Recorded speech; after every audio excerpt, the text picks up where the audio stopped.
Donnie and Dolly. The team is supported by ableauctions.ca. Closing your business? We can help. All of our guests today, including Jamie McLennan, standing by. Brought to you by Passant Motors. It's the new year, new ride event at Passant. Looking to upgrade your ride? Check out the deals at Passant Motors. Learn more at Passant Motors, BASANTmotors.com. Just before we get to Jamie, this just in, Filip Hronek is indeed in Winnipeg skating with the Canucks. Huge. So we would expect him to play Tuesday against the Jets in Winnipeg. Eric Brandstrom, this just in, has cleared waivers, so off to Abbotsford or down to Abbotsford he goes. And Nick Taylor continues not to complain about his lot in life. Yeah. Noodles. Jamie McLennan joins us now from TSN. Jamie, thanks for this, sir. How are you? Not too bad. How are you guys doing today? Very well, very well. So how do you explain what happened with the Canucks Saturday in Toronto? They get snowed in. They arrive late in Toronto. No morning skate, quick nap, quick meal. Down to the arena, you play a hockey game, and you play not even arguably, it was definitely one of their best games of the season. How do you explain that? Because I think you go back to grassroots hockey. Every one of those guys, I'm lying, because not every one of those guys has experienced first and foremost minor league hockey. Mm-hmm. But if you played in the minors, you play 3 games in 2.5 days in 3 different cities, and your gear's wet, and you're lugging it around. A lot of those guys play junior hockey, same situation. You're traveling 8 hours on a game day. This is what you're conditioned for. At the National Hockey League, you're extremely pampered. So I was laughing, when Talk said, we landed at 2:00 and it's been a bit of a gong show. I'm like, yeah, everybody who plays hockey has gone through that type of travel. Now, do they do it at the National Hockey League level? No. But I kept thinking to myself, and I'm not a genius whatsoever. I was like, Vancouver's going to have a game because there's no excuse. If anything, there was a built-in excuse. It's like, if they got run out of the building, it's like, well, they didn't sleep. They had a tough travel day. They had all these excuses in place. They went out and played hockey. Lankinen made some great saves, but the team was fantastic. They just smothered the Leafs. The Leafs their star players couldn't get anything going. That's the best I've seen the Canucks play. Mm-hmm. And obviously you left 2 points in Carolina the night before. That was kind of a weird game for me because it was almost like the Canucks couldn't get anything going the night before. But the travel and all of the adversity they had to go through, I mean, those guys have done it before. It was just grassroots hockey, put your gear on and go play. And they absolutely did that. I thought they were fantastic Saturday night, including Elias Pettersson. I thought Pettersson could have been the best player on the ice. I thought, and I know there were other guys who were fantastic, Lankinen, but I loved his desire and compete. I thought he was unbelievable. Obviously, he didn't score, but everything else that he did was unbelievable. Yeah, great defensively, and did get an assist. And I mentioned the adversity. Let's not forget they also played the night before in Carolina. Yes. I know we talked about him before with you, Jamie, but he's part of our poll question today, and that's Kevin Lankinen, who's scheduled to become a UFA this offseason. That's 4 shutouts for him. What are you seeing from him? Confidence. He made a couple good saves early on in that game where you're like, if that trickles through, all of a sudden Toronto's got some jump and they start to hit you with waves. Like that game could have changed on a dime had Toronto either had a little bit more puck luck or Lankinen let in a goal that was a good shot. But what I've seen from him is stability. He's got confidence. He's got good feet. I like his hands. I think he moves well in the net. He's got a tremendous demeanor. And what I mean by that is just you can't tell. And you guys know I played with Kiprusoff. I could never read the score on his body language, on his face.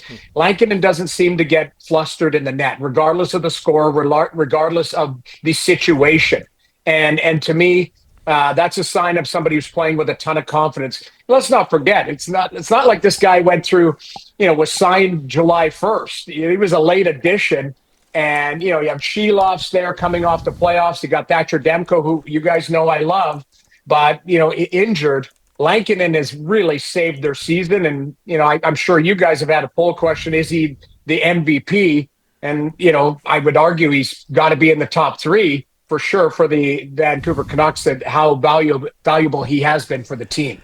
Jamie, I just wanted, we haven't talked to you about since Demko returned. I know he got the back spasms in Seattle, but what have you seen from him? The game in, game out, the games he has played, what have you seen from him?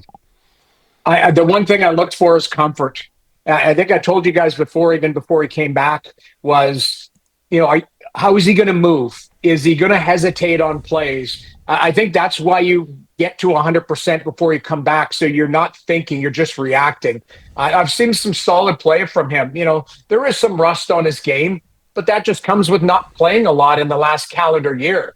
But, as you get more games underneath your belt, and you do have the luxury of not having to force feed him back into the lineup going, okay, it's 6 games and 8 nights or whatever it is, 6 games and 10 nights for you because we don't have anybody else that can play. We just talked about Lankinen. So Lankinen's taken some big minutes, some big starts off of his plate, and you can get him back into the lineup at his pace so he feels comfortable and he gets that rest after a game so he doesn't have to go right back at it. Where I think in years previous, it was kind of him on an island. He like, hey, when are you ready to play again? Because we need you type of thing. Now you've got a really nice two-headed monster there as he continues to round out his game. Boy, that Eastern Conference wildcard race right now. Columbus got the second spot, 46. Ottawa, Detroit, Montreal, the Penguins, all 1 point back. Crazy stuff in the East. Give us an update on Ottawa and Montreal and how they've been playing of late for you. Well, Montreal's been, the biggest surprise because they were going through murderer's row, we'll call it, when they go out west. And I think they won 4 of 6, which was really impressive. And the way they're doing it is they're getting certainly healthier. You get some bodies back, but some of their top players are playing like top players. And this Lane Hudson's the player. And the goaltender and Montembeault, you could see why Team Canada was interested in him. Dobra is a good young goaltender. They've given him some spot duty, but he's had some really good starts for them. So it's kind of everything has fallen into place for them. Now, I would argue that the pendulum has swung a little bit back. You were going to get that puck luck back because at the start of the season, they were dreadful. And I remember thinking to myself, they're not this bad. They have good players. They just weren't playing connected. Everybody would, if something could have gone wrong, it would have gone wrong. So now anything that could go right is going right for them. So that's why they've had this nice little streak. Detroit's won, 7 in a row. They get the new coach bump outside of McLellan's first game. They've won, I believe, 7 in a row. They're on fire. I was in Detroit the other night. It was Detroit-Ottawa. I was in Detroit in Ottawa last night, and they beat the Dallas Stars, and they won back-to-back games on the back of their 22-year-old goaltender, Levi Marilainen. You're seeing teams, Pittsburgh, they beat Edmonton and then, they lose to Ottawa and lost last night to Tampa. Like they're all kind of lumped up in there. I still believe, and I might be slightly biased in this, if I did it on paper, I think Ottawa is the best team out of all of those as far as what they're capable of, but you got to go out and prove it. And Ottawa's missing some key players in Linus Ullmark, Michael Amadio, Travis Hamonic is hurt. So they've got some guys, but they're doing a good job. And to me, the Eastern Conference is, like you said, really lumped up. And then Boston put themselves in that mix because they lost 6 in a row. So it's been real interesting kind of, standings watching out east. Columbus, they're in that second wild card spot in the East. They've won 4 straight. Jamie, all things considered, how much respect do you have for that franchise right now? So much, and I think it's kind of just, I don't want to say it and get spiritual and stuff, but it's just, if it couldn't have happened to an organization that certainly needs it. With what happened to Johnny and Matthew in the offseason, I think a lot of people just looked at Columbus and said, that's going to be a mess this year, and why wouldn't it be? Because of the tragedy that they've gone through. I think the guys have it's galvanized them. And it's exciting to watch just from afar. I've seen them live a couple times. They do have talent. That's the one thing. They've got young talent. Their goaltending has been, been okay. I even if it was more, if their goaltending was better, actually, they'd probably be a little bit higher in the standings, but they could score.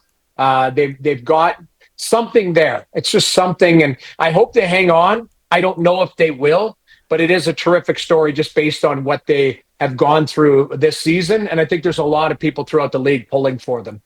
What was with Steve Stais getting back to Ottawa? He called you out yesterday during a press conference. Have I got that right? No. What happened is he did a State of the Union. Game 41 was yesterday. So he just did a Q&A.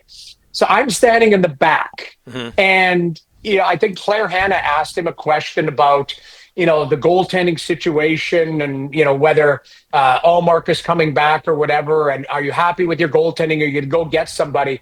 And he said, no, I think we've got depth there, even though it's young depth. And he said, if you look at the league save percentage, I believe it's down overall. And he looked right at me, and I was just smiling, like kind of nodding my head.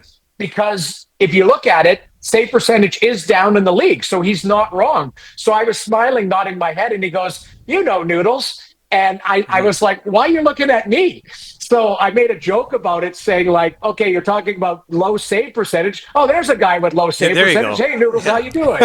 So, we had a good laugh about it. I played with Steve. I would consider him a friend. And, I think he's done a really good job there. Dave Poulin and his management team, Ryan Bonus. And, they're certainly coming and they're putting together a good program.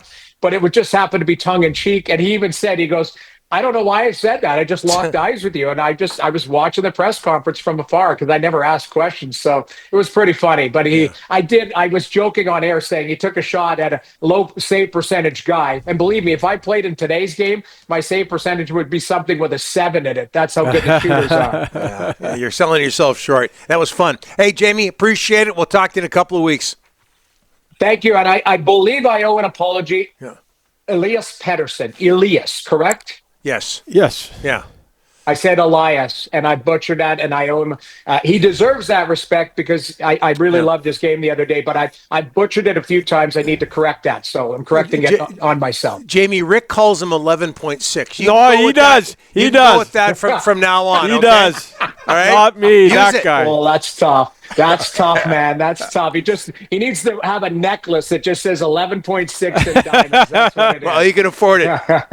Thanks for this, Jamie. Thanks, guys. Appreciate it.